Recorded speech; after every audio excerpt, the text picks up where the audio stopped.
He says secession is revolution.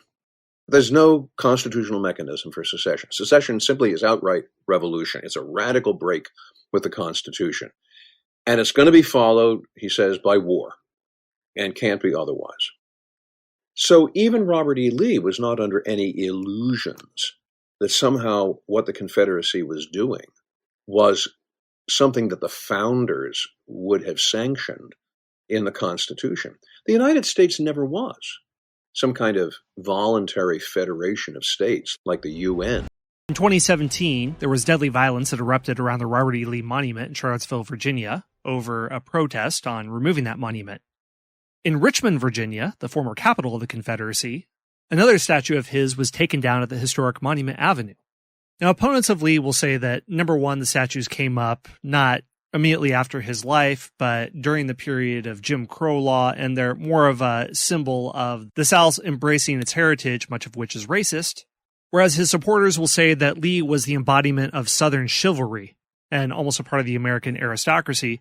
And due to his diplomacy and efforts to try to reunite the North and the South after the war, allowed for healing to begin over the generations ahead and not have some sort of permanent armistice between the two parts of the nation. Well, Lee is still one of the most confounding figures in American history. Today's guest, Alan Guelzo, is author of the book Robert E. Lee, A Life, who describes a Virginian from his refined upbringing in Virginian high society to his long career in the U.S. Army, his decision to side with Virginia when it seceded from the Union, and his leadership during the Civil War. So I hope you enjoyed this discussion with Alan Guelzo. Alan, welcome to the show. Thank you very much, Scott. It's good to be talking to you today.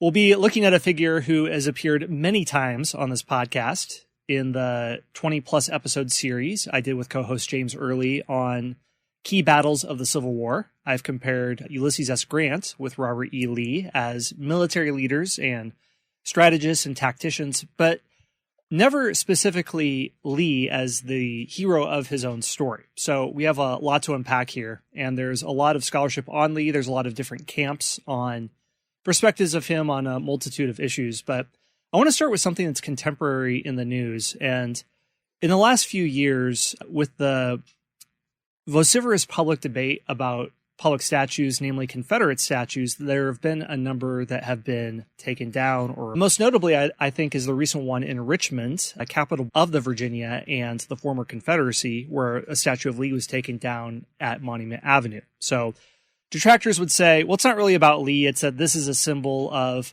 all the Confederate iconography that really sprouted up in the era of Jim Crow. So it's pushing back against that, not so much the man, although led the Confederacy.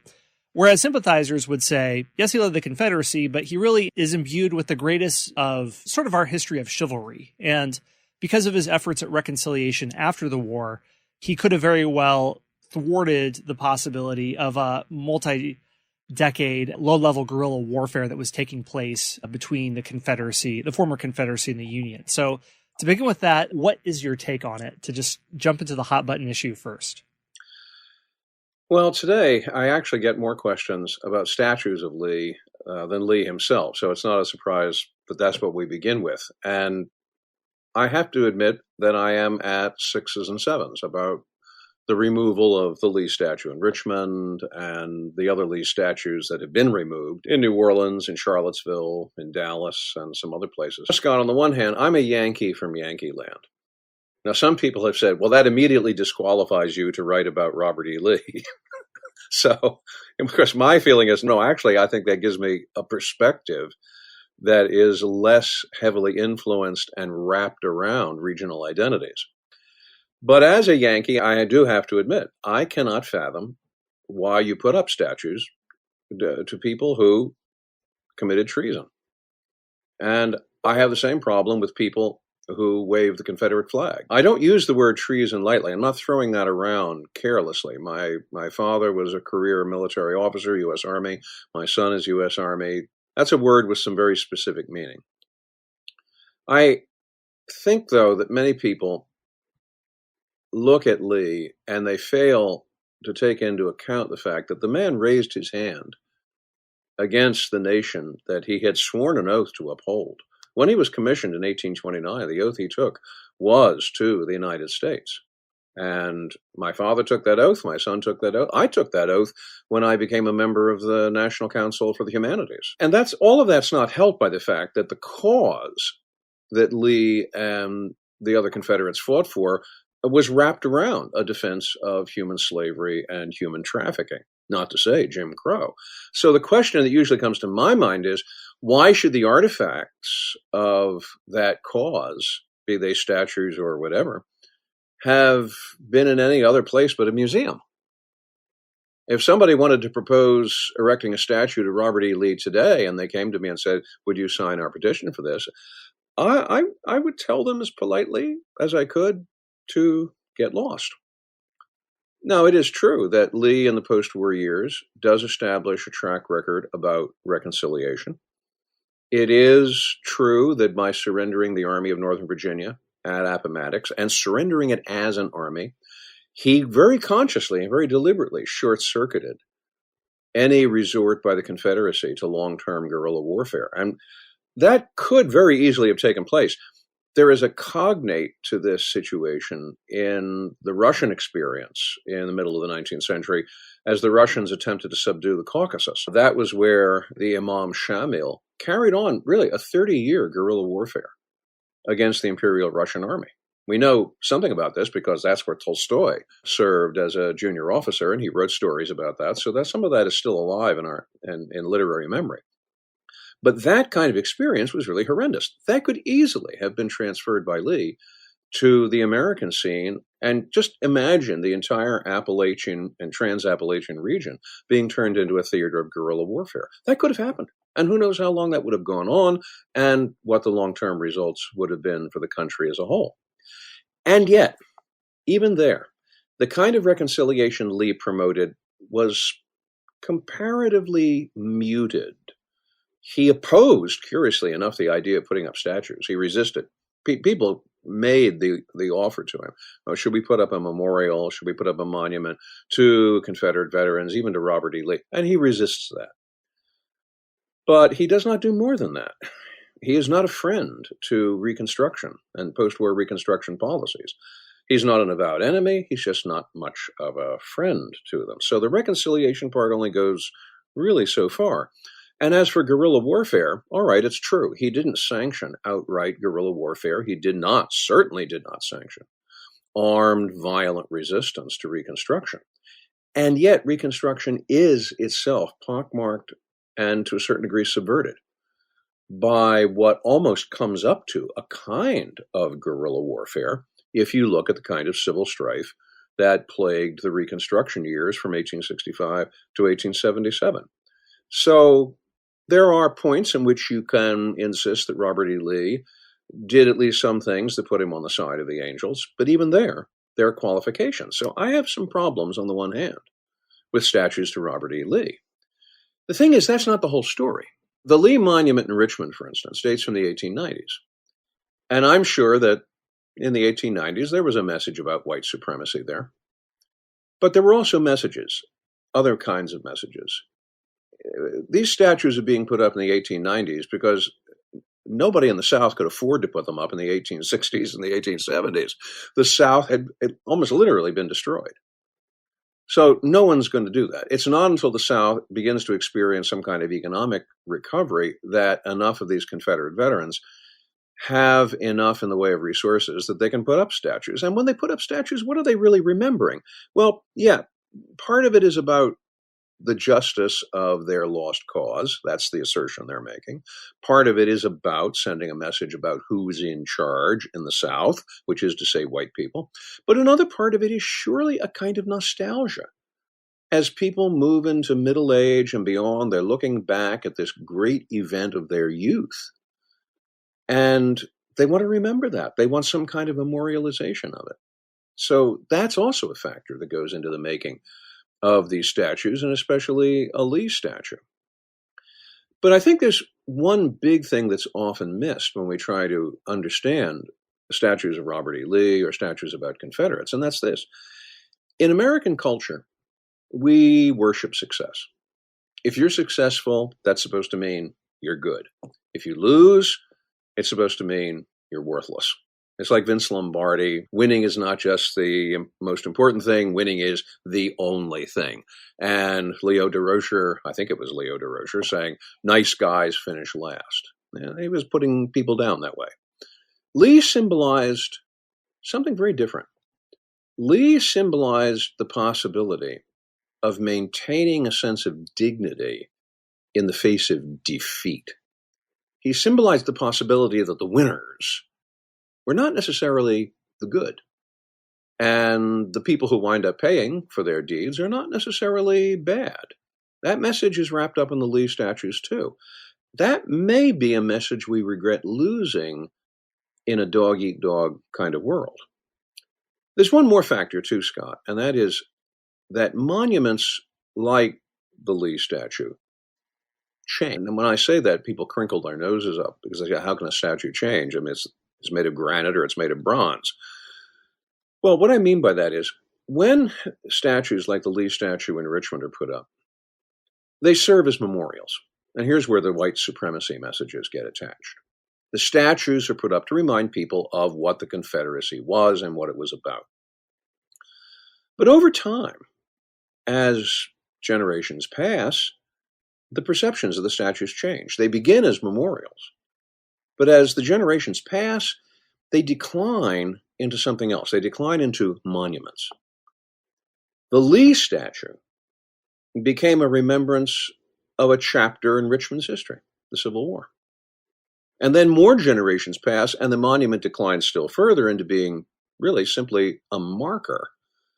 And people are driving down Monument Avenue, and they're going around the circle, and even if they think about it, what they think about it is, oh yeah, that's Robert E. Lee, some history dude. And you see this happen in a lot of other monuments and memorials and markers. Out in California, there is a park, a memorial park for the Donner Party. You know, the Donner Party was this group of westering pioneers who get caught in the Rockies in the winter and the snow comes down. And what do they end up cannibalizing each other. Yeah, so what are we celebrating here? Yeah.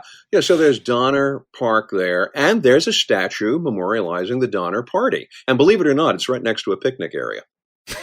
So you can have a barbecue there in Donner Park. Well, do people look at that today and do they say, oh my goodness, that's an incitement to cannibalism? No. I mean, the thing happened. The event happened so long ago. It's so beyond the reach of people today that, one thinks in those terms. The Whiskey Rebellion in Western Pennsylvania in the 1790s. The Whiskey Rebellion was an insurrection. It was an act of treason. There is a monument to the Whiskey Rebels in Washington County. Do people walk past that and hit their foreheads with the palm of their hands and saying, oh my goodness, they're honoring and encouraging treason? No, because these monuments, memorials, markers, they've changed over time. The immediate message that might have been attached to them has long since been leached away. And I think in many respects that has happened to Lee statues and to Confederate monuments. So as a historian, I'm always reluctant to see monuments and memorials destroyed. I mean, we lose something. They're part of our historical memory. And you just can't jettison pieces of that memory and still hold on to the substance of it. On the other hand, I am a citizen of a democracy. And if the citizens of Richmond determine that there's a monument they want to remove, I have no legitimate reason for standing in the path of that decision. What I hope for is that decisions like this about statues and monuments are made reasonably as the product of a process, not by impulse or by ignorance or by rage. It's often said that things like ignorance and impulse and rage, those are the unfortunate necessities you've got to live with in a democracy because a democracy teems with them. Well, I hope that the voices that say so are wrong. And maybe the way in which we deal with our monuments, not just Lee, but all historical memoranda, maybe the way we deal with our monuments can be seen as the measure of how seriously we take not just our history, but how seriously we take the process of democracy. Hey everyone, Scott here. We're going to take a very short break for a word from our sponsors. Well, that's a very well-rounded answer. It's a question that I've come to in different ways on this podcast of what is the division line between a revolution against a tyrannical force, and this gets right into the language used during the Revolutionary War, versus treason against a government, versus what we celebrate today of civil disobedience, the civil rights movement, and things like that, and highlighting law and a codified process that discriminated against a certain group. So that really adds a lot to that question. Now, you mentioned a few things in your answer, and that something else you note in your book is that Lee wasn't an intellectual. He didn't leave behind writings that we go back to today. We have his actions, but in many ways, he's more of a symbol that we impute values into. And that's part of why he's become the myth of the lost cause. And the historiography of the Civil War and the immediate history of the Civil War written after the war itself by Southerners has had an incredibly long radioactive half-life that it still influences things today, such as, like I mentioned, Lee being a tactical and strategic military genius, and that's part of the mythology too. So there's an element of deconstruction, of course, always has to go into this. Without hitting point by point all the aspects of his life, could you just provide us what you think are the salient points of Lee's life, whether his education or his military career, that you think are important for us to be aware of, to just, as you discuss, the main points of your book? Actually, I think the most significant moment to take into account for understanding Robert E. Lee occurs before any of those things, before he goes to West Point, before he becomes an officer in the Corps of Engineers, before the Civil War. I think the salient experience of his life is a traumatic one that occurs when he's 7 years old, and that's when his father leaves. His father was Light Horse Harry, famous hero of the American Revolution, talented light cavalry commander, one of that circle of young men whom George Washington drew around him as surrogate sons, people like Alexander Hamilton and John Laurens and the Marquis de Lafayette. Harry Lee was part of that circle. But unlike those others, Harry Lee, once the revolution was over and the fighting was over, demonstrated an unfortunate talent for putting his foot down on the wrong side of nearly everything. Washington encouraged his surrogate sons to invest in land in the West. Well, that's what Light Horse Harry did. And he burned through all of his first wife's cash, remarried, and started burning through his second wife's cash, putting money into land investments that he thought were going to turn into great development opportunities, but instead turned into colossal losses. I mean, he had an instinct. It was almost like the Midas touch in reverse. Everything turned to lead. If Light Horse Harry Lee was living today, he'd be investing in ski resorts in Bangladesh.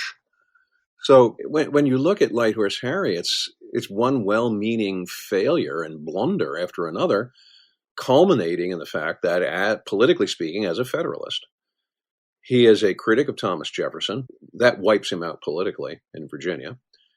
But as a Federalist, he goes to Baltimore in 1813 after the outbreak of the War of 1812 to support people who are critical of the war, and gets beaten by a Jeffersonian mob within an inch of his life. After that, with his creditors pounding on the doors, badly injured from this, he simply leaves. He leaves for the West Indies. And he never comes back to see Robert or the rest of his family. He does make it back to the United States in 1818, but that's only 2 weeks before he dies. He's dying of cancer when he comes back. He makes landfall. He survives for only those 2 weeks and is buried in Georgia. That means that Robert E. Lee experiences what Leon Edel once called the most severe trauma someone can experience, and that is the loss of a parent before the onset of adolescence. When you're psychologically, you're simply incapable of understanding or coping with it. And the shadow that Light Horse Harry and his disappearance throw over Robert is, I think, substantial. And I think it generates three character developments in Robert E. Lee that stay with him all his life, and I think go a long way to explaining large parts of that life. One is it turns Robert E. Lee into a perfectionist. He is going to redeem his father's imperfections. He is going to wipe out the blots on the name of Lee. And he'll do it single-handedly if he has to, but he's going to do it. And that passion for perfectionism shows up all his life. It makes him very diligent, very precise. It also makes him very demanding, sometimes almost to the point of nastiness, in dealing with subordinates, with dealing with other people. Walter Taylor, who served as his adjutant during the Civil War in the Army of Northern Virginia, greatly admired his boss, but at the same time wrote to his fiancée that General Lee could be downright at various moments so demanding, so unappreciative. These are the kinds of things that Taylor says about him. Well, that's not because Lee was necessarily trying to work hard at being a terrible person. No, it was his instinct for perfection. He simply demanded of himself and demanded it of others. Two other things that this experience generates in Lee is a passion for independence. He wants to stand on his own. He wants to be understood on his own. When he's growing up, even right up until the outbreak of the Civil War, people are forever introducing him as the son of Light Horse Harry Lee, without anyone having so much as a glimpse of what must have been going through Robert E. Lee's mind when they were doing so. So he wants to stand on his own, and he wants to chart his own path. Along with that, he wants security. Because one thing the departure of his father clearly deprived him of was security. He spends the rest of his life pursuing security.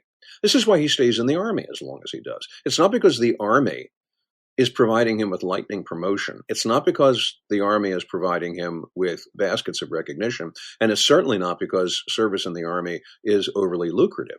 What it is reliable. And that security is what he craves. So he is pursuing these three goals through his life. And much of Robert E. Lee's behavior as soldier, as husband, as father, and in the last 5 years of his life as the president of Washington College really needs to be seen through the lens of those three aspects of his character. That's very interesting. It's not a part of his character that I had considered, although I did have an episode, interestingly enough, that listeners can hear on Light Horse Harry Lee, which, if nothing else, gave a great eulogy to George Washington. So he's, that's right. What's the phrase? The first in war, first in peace, first in the hearts of his countrymen. There you are. I mean, one thing that Light Horse Harry Lee was good at was words. He was a wonderful speaker, a wonderful rhetorician. He earned recognition for that as an undergraduate at Princeton before the Revolution. He was a wonderful wordsmith. But could he make those words sprout legs and actually do things? No. That sometimes is the tragedy of people who are very good with words. Look at Plutarch's joint biography of Demosthenes and Cicero. Both of them great speakers, but in terms of public life, one commits suicide and the other is executed. Yeah, it leads Athens to the absolute wrong political choices of the day. Well, it's very interesting, the point you make that if Light Horse Harry Lee was style over substance, then Robert E. Lee seems to try to be the opposite. It reminds me a bit of John Rockefeller, whose father was a bigamist. He was a literal snake oil salesman and a quack, but a great storyteller. And John Rockefeller was very black and white. He was incredibly hardworking, comported himself as stoically as he possibly could. And there's an interesting similar dynamic here.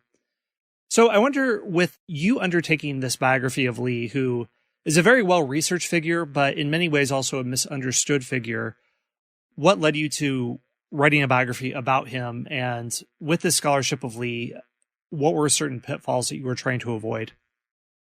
I was drawn to writing about Robert E. Lee when I finished the book that I wrote on the Battle of Gettysburg, The Last Invasion in 2013. And I was attracted to the subject of Lee for several reasons. One is curiosity. I really wanted to see what the Civil War looked like through the other end of the telescope. As I say, I'm a Yankee. I'm a Pennsylvanian. And I've lived almost all of my life in Pennsylvania. So I bear the impress of the Union. And I never grew up as people sometimes do grow up in the South with his image of Robert E. Lee wearing a halo. That just was never there. So, having devoted as much time as I have devoted to writing about Abraham Lincoln, and that's where I've done most of my work, I thought it might be interesting. Let's see what the Civil War looks like through another lens, and what better lens to use than Robert E. Lee. Another thing which drove me to this is what I'm calling difficult biography. There's some biographies that are easy to write because the people that you're writing about are admirable people, and no one questions that. Someone who's writing about Abraham Lincoln, there's not going to be a lot of serious dissent. Abraham Lincoln was a great president, and beyond that, a great individual. You have a portrait of Theodore Roosevelt sitting behind you. People, by and large, are going to look at Theodore Roosevelt and say, here is a man who was the apostle of the strenuous life, a really interesting and in many ways admirable figure. There are some biographies of people like that that are not difficult to write. You can admire them without too much hesitation. But there are other people that you scratch your head about. What about Neville Chamberlain? How easy is it to write about Neville Chamberlain? How can you write about Neville Chamberlain without wanting at some point to start screaming and saying, why couldn't you see what Hitler was really about? What did it take? Even someone who is in some respects extremely admirable, like Winston Churchill, you want to ask the question, how could he make as many colossal mistakes as he did make about the Dardanelles, about King Edward VIII, about Gandhi and Indian independence? So there is such a thing as difficult biography. How do you do that? Because if you don't do that, if you just write about people that you decide are admirable, then there are whole ranges of the human experience you ignore. All right, how do you write a difficult biography? Especially, how do you write a difficult biography that's made difficult by the fact that the subject commits treason? And again, I'm not throwing the term around lightly. I'm not throwing it to throw mud. I'm throwing it in a very strict legal and constitutional sense, because I cannot look at what Robert E. Lee did and come up with any other definition of what he did except the definition the Constitution deploys for treason. How then do you write a biography of somebody who commits treason, who is a difficult subject? And I thought, all right, this is going to be a challenge. This is going to be a technical hurdle, and I want to see how it should be done. So a third reason then to cap these other two off is that Lee biography has a lot of holes in it. Ulysses Grant has had something like 9 full-dress biographies in the last 35 years. The most recent, of course, being Ron Chernow. And each one of those biographies gets longer and longer. Even William Tecumseh Sherman has had 10 biographies in the last 35 years. But Robert E. Lee, there is a great 4-volume biography of Lee by Douglas Southall Freeman, written in the 1930s. And then there's a handful of interesting smaller studies by Emery Thomas, by Margaret Sanborn. But really, the Mount Everest, the Himalayas almost, of Lee biography is still Freeman. And that was a curious absence, which I thought, all right, let's take this up as a challenge. And there is a reason for it, which is challenging, and that is, if you write about Abraham Lincoln, you can go to the 8 volumes of Lincoln's collected works, and there's everything. If you write about Ulysses Grant, you can go to the 27 volumes of the papers of Ulysses Grant, and there's everything. Lee, no such resource. Lee was a compulsive letter writer, probably wrote something between 6,000 and 8,000 letters in his lifetime. But they are scattered, sometimes just in penny packets, all across, in archives all across the country. And I have worked with archives all the way from the Morgan Library in New York to the Huntington Library in San Marino, and a lot of points in between.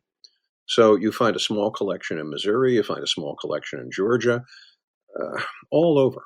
So the person who wants to essay a biography of Lee immediately has to stop and look at the fact that you're going to spend a lot of time trying to stitch together all of the pieces of the literary quilt of Robert E. Lee. And in fact, the very first thing I had to do in working on this biography was to create what I called a calendar of Lee letters. And by the time I was finished with it, that calendar of Lee letters stretched to 104 single-spaced, single-entry pages. That's a lot of letters.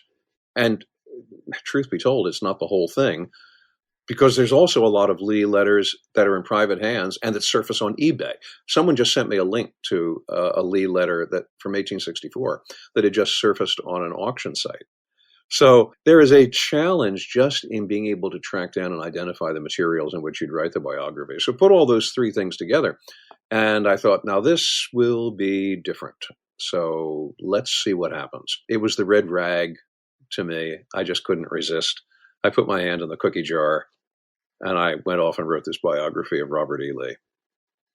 What were some of the findings that surprised you the most as you're looking through letters or other documents?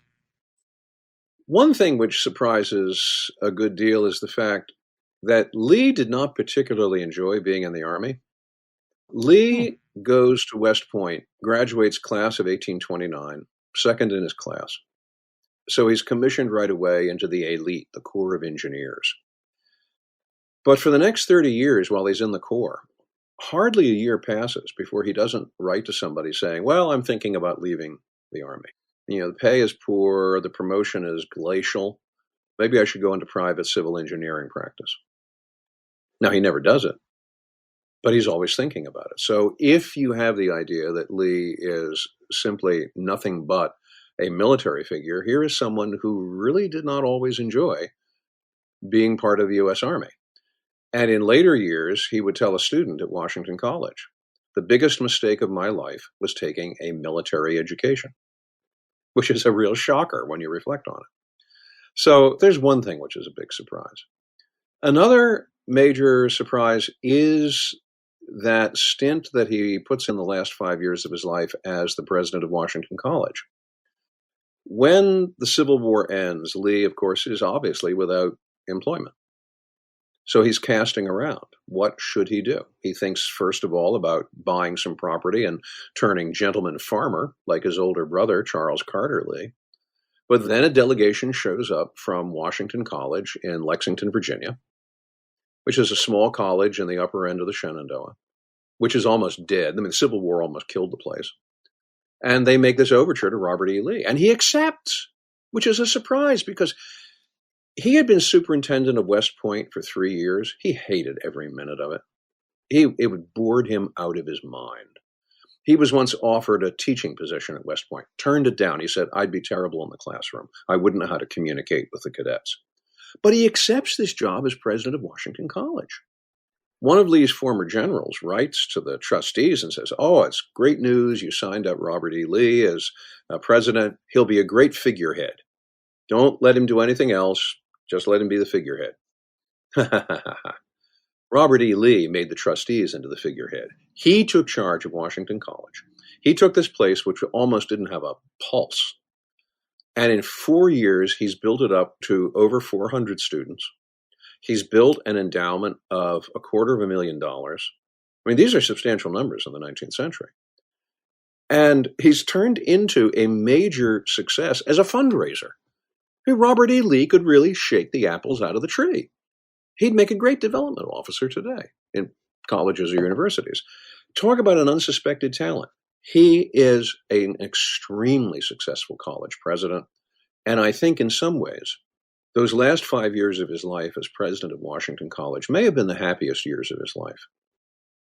Happiest because he is completely in charge of things. He can be as perfection demanding as he wants to be. He's got independence because nobody on that board of trustees is going to disagree with General Lee. And he gets security because it's a position no one's ever going to take away from him. Not in their right minds, they aren't. So those last 5 years, the ones that usually get shunted to the side in Lee biographies, actually may have been the ones that gave him the greatest satisfaction of his life. That's a surprise. Hey everyone, Scott here. One more brief word from our sponsors. That's very interesting because it sounds like the psychological portrait that you painted earlier, that type of profession suits him very well as opposed to being a general or what he did in his military career. I'd like to talk about the contested points of Lee's life and where you land on it. And for example, for him as a military commander, I mentioned that in the Lost Cause myth, he's celebrated as somebody who aggressively won the war effort in the early years of the Civil War because he was able to marshal his limited resources and use them expertly. He was always willing to go on attack. He harnessed his cavalry with lightning strikes. I credit Stonewall Jackson with that a little bit more. But then others, I've read a number of books by popular historian Edward Bonekemper, who is very pro Ulysses S. Grant and says that Grant was much more of a master strategist and knew how to communicate clear orders. And as an overall commander, he was much more successful. Lee was far too aggressive to fight a war of attrition. So he threw troops in situations where he should not. He should have just done smaller tactical strikes and then worn out the North. And if Lincoln would have lost in 1864, then the South could have very well won. So that's the other take. But what's your take on, let's say, Lee as a military commander and other contested points in the Lee scholarship field? Where do you land on those? It's interesting you should mention Ed Bonekemper because I knew Ed very well. He was a very good friend. With Lee, my take on Lee is that when we try to understand someone as a military commander, as a military leader, there are three basic tasks that you have to use for evaluation. The first question is, what kind of a strategic thinker was Robert E. Lee? Then you want to ask, what kind of a tactical leader was Robert E. Lee? And the third is, what kind of an operational or logistical manager was Robert E. Lee? Those are the three major tasks of a great commander. Lee, I would give 5 stars to in terms of strategic grasp, because that was really his long suit. Lee understood from the very beginning that the South's resources were too limited to sustain a long, drawn-out war. There were people in the South who thought, all we have to do is go on the defensive, just slow the Yankees down, make them take casualties. Lee understood that the North's resources were much, much greater than they were estimating, and that kind of war would only end with the South being ground to powder. He understood that the way to defeat the North was not to expect you were going to defeat it militarily. You were going to have to defeat the North politically. And the way to do that was to carry the campaigns out of the Confederacy, north across the Potomac, into Pennsylvania, either win some kind of battle in Pennsylvania, or at the very least, run loose in Pennsylvania for several months, showing that the Lincoln administration was incapable of defending the North. The impact of that politically on Northern voters would be so negative that when they trooped to the voting booths, they would elect Democratic representatives to Congress and Democratic governors, and the two of them together would put pressure on the Lincoln administration to come to the negotiating table, at which point that would really be effectively the end of the war and the independence of the Confederacy. Lee saw that very clearly. That's why in 1862, he launches his thrust across the Potomac. That is lost because of the lost orders, Special Orders number 191. Copy of Lee's orders that is picked up and found and put into George McClellan's hands. But he's back at it the next year, and that is what brings things to Gettysburg in 1863. He would have done it again. He was planning to do exactly that same thing in 1864, except that Grant jumped off earlier and put Lee on the defensive. Now, Lee really understood the way you were going to win this war was to win it by discouraging the Northern will to win politically. Tactically, he's a somewhat different character to estimate because his philosophy of command, as he expressed it very clearly to the Prussian observer, Justus Scheiber, was he saw his job as bringing his army to the battlefield and then his immediate subordinates, in this case, Stonewall Jackson, James Longstreet. It was their turn to step in and execute the destruction of the enemy that was in front of them. Logistically speaking, he's probably at his weakest. Not because he didn't understand logistics, but because logistics is the place where you interface most dramatically with the civilian sector, with the political side of things. Logistics is about supply. It's about obtaining reliable sources and streams of supply. The Confederate government was poorly organized for that, but Lee was unwilling to challenge civilian authority, even when it meant that the soldiers of his army would very likely go without shoes, go without uniforms, go without food. He had learned very early on in his career, don't mess with the politicians. Any soldier who attempts to put his foot into the river of politics will very quickly find himself washed out to sea. He saw that in the case of his first mentor, Charles Grayshot, the chief of the Corps of Engineers, and he saw it in Mexico with another person who's really served as a kind of surrogate father, and that was Winfield Scott. That makes Lee very dicey about confronting the civilian sector, and it means that logistically speaking, his army is more often than not going to go a-begging. So, top rank as a strategist, it's less clear what we see in Lee as a field tactician. And probably the weakest part is the logistical because of his aversion to putting his hand into the political mess that was all around him in Virginia. That's an interesting point. And to Lee's credit, to be a successful logistician leading the Confederacy, I mean, you'd have to be a genius on the level of a Frederick the Great or Otto von Bismarck or somebody very Prussian to handle that when you have such limited resources. So, but you're the expert on this. I mean, heck, you wrote the book. So could somebody more, was he simply dealt too bad of a losing hand, or could a more Prussian logistician have handled it? Well, I think someone who was more aware, more willing to deal with the political side than Lee was. Lee had an almost pathological aversion to dealing with politicians. For one thing, he didn't think very highly of Confederate politicians. He thought that most of the Confederate political sector was weak of will. They expected a cheap victory that wouldn't cost them anything. They weren't willing to make the sacrifices. All through the war, Lee is complaining. He says to his son at one point in the war that the Confederate Congress does nothing but spend its whole day talking and debating, chewing tobacco, and eating peanuts.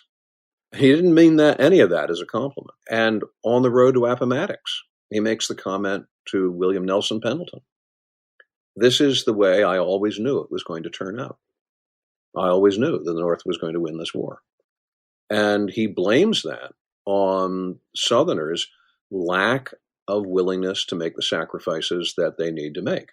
Now, could Robert E. Lee have been the kind of figure that demanded those sacrifices? Not when you measure his aversion to politics. He just was unwilling to confront political needs that way. In that respect, he's different from Grant. Grant has two very good political antennae, and they are well tuned to developments in politics in the North. And that is especially true of his relationship with Abraham Lincoln. He has a very good, a very effective relationship with Lincoln as president, and they make a tremendous partnership. It's one of the great partnerships of American history. But Grant was willing to do that, and he had good natural political senses.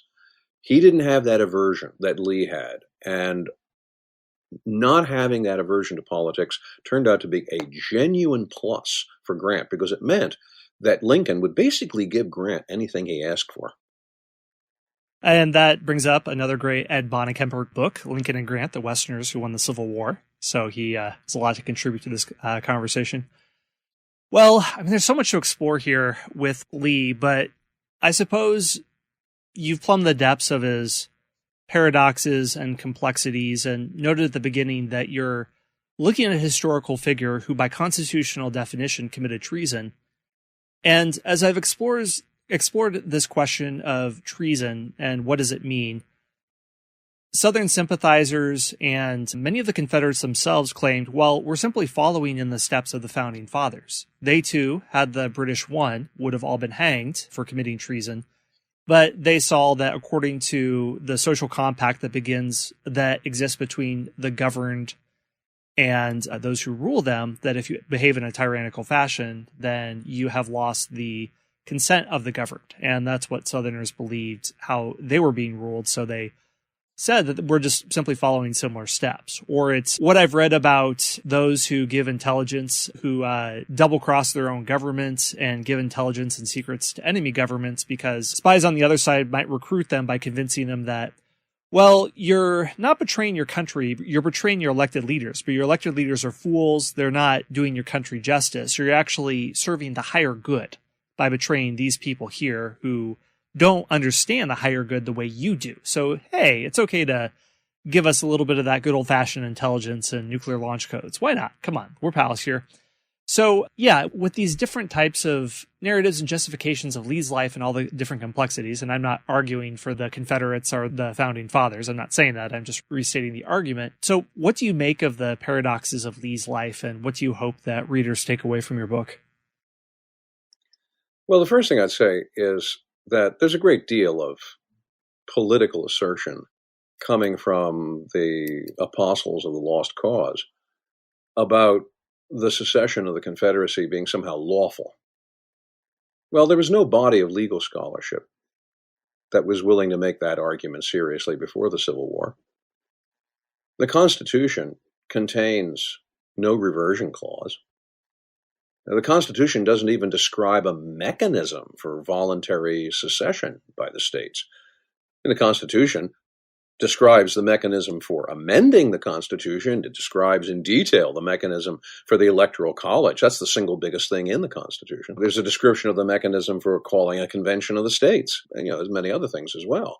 But there's not a breath of description of a mechanism for secession. So if you consider the Constitution in terms of the original intent of the founders, all the evidence is that the founders believed they were creating a permanent union. I mean, the whole purpose of convening the Constitutional Convention in 1787 was to head off the potential dismemberment of the Union and the secession of parts of the Union. I mean, there were some parts of the American Union in between the time of the Treaty of Paris in 1783 and the Constitutional Convention in 87, when some areas were actually advocating opening negotiations for reunion with Great Britain. Vermont was talking, Vermont's not part of the American Union yet, but it is talking about negotiations with the British Empire for some kind of reconstitution that way. There were even some small parts of the United States which were advocating for that. The whole purpose of the Constitution was to create a more permanent union, not to create mechanisms for dismembering it.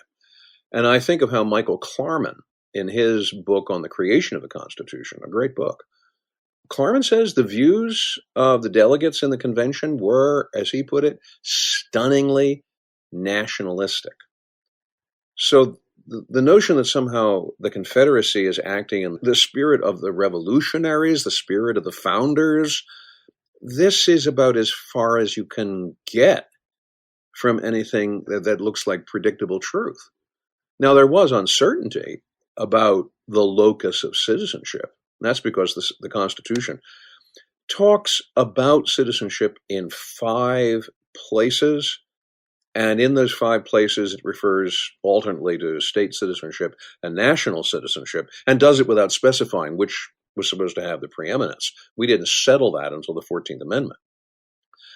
But that doesn't do much for explaining or excusing Lee, because the oath that Robert Lee took upon his commissioning in 1829 was explicitly to the United States. It was an oath that had been established in the first congressional legislation on the military forces of the United States in 1790. It was still in use at the outbreak of the Civil War. It's an oath of loyalty to the United States, not to the states of the Union. That's the first thing. In fact, Lee himself did not regard Virginia as possessing a right to secession. He makes that in his own comments. Lee insists that, this is in a letter he writes to one of his Carter relatives in January of 1861. He says, secession is revolution. There's no constitutional mechanism for secession. Secession simply is outright revolution. It's a radical break with the Constitution. And it's going to be followed, he says, by war, and can't be otherwise. So even Robert E. Lee was not under any illusions that somehow what the Confederacy was doing was something that the founders would have sanctioned in the Constitution. The United States never was some kind of voluntary federation of states like the UN.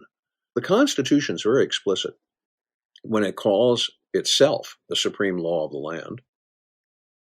And the enumerated rights of the states, this is what you find in Article 1, Section 9 and Section 10.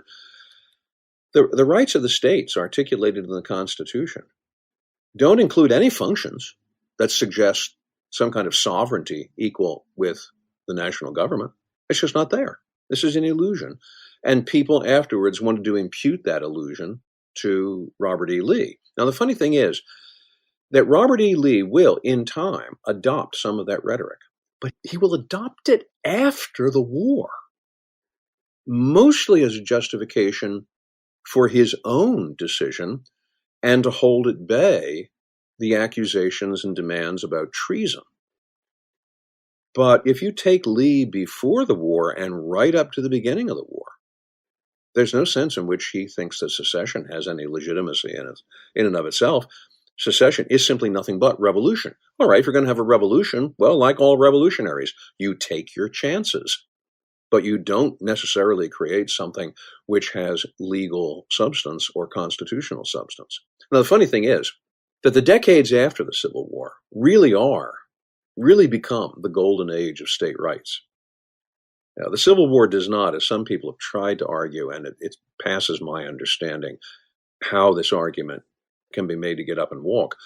The Civil War does not create some kind of massive centralized federal government. It doesn't create it in budgetary terms. It doesn't create it in terms of federal bureaucracy. It doesn't create it in terms of federal law or of judicial review of federal law. That really doesn't begin to happen until we move into the 20th century and the advent of progressivism and the presidency of Woodrow Wilson. So trying to enlist Robert E. Lee as some kind of paladin of a lost cause is, to my mind, itself a kind of lost cause and just misses the man himself by a considerable distance. Well, as listeners know, I like looking into the lives of these ambiguous figures because we see the ambiguity in our own hearts. And it's great to study the lives of William Wilberforce or Adolf Hitler, but somebody who's so unequivocally good or bad can be a little bit vanilla. So someone like Lee is a good antidote to this. And for listeners who want to check out your book, the name of it is Robert E. Lee, A Life. Alan, thank you for joining us. Scott, it's been a pleasure to talk to you, and I hope we have an opportunity to do so again soon. All right, that is all for today. If you'd like to see show notes for this episode and all my other episodes, go to parthenonpodcast.com. That's the name of the podcast network that this show is a part of, along with other great history shows like Steve Guerra's Beyond the Big Screen and History of the Papacy, James Early's Key Battles of American History, and other shows as well. If you'd like to support this show, there are two easy ways to do so. The first is to subscribe to History Unplugged on the podcast player of your choice and leave a review. The second thing is to join the show's membership program. It's on Patreon, and if you go to patreon.com/unplugged and join it, as a member, you'll get completely ad-free episodes of the show's entire back catalog, which is 600 episodes and growing.